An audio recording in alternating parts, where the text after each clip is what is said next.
Mobile phone ॲपच्या माध्यमातून ई-मतदान करण्याची परवानगी मिळालेले बिहार हे देशातील पहिले राज्य ठरले।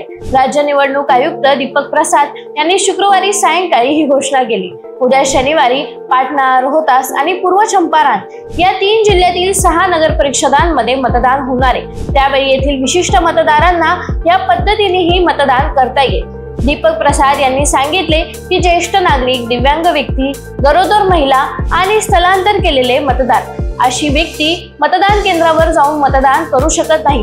त्यांना ई-मतदान योजनेचा लाभ घेता येईल। त्यासाठी मतदानासाठी ESECBHR ॲप डाउनलोड करणे आवश्यक आहे। हे ॲप सध्या केवळ अँड्रॉइड फोनवरच उपलब्ध असून मतदारांनी हे ॲप आपल्या मोबाईलवर डाउनलोड करून ते त्यांच्या मतदार यादीतील नोंदणीकृत फोन नंबरशी लिंक करणे आवश्यक आहे।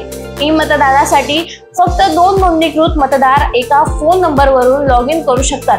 प्रत्येक मतदाराचे ओळखपत्र तपासून मतदानाची वैधता निश्चित केली जाईल। ज्याच्याकडे मोबाईल नाही त्यांनीही राज्य निवडणूक आयोगाच्या वेबसाईटवरून मतदानाची सुविधा उपलब्ध आहे।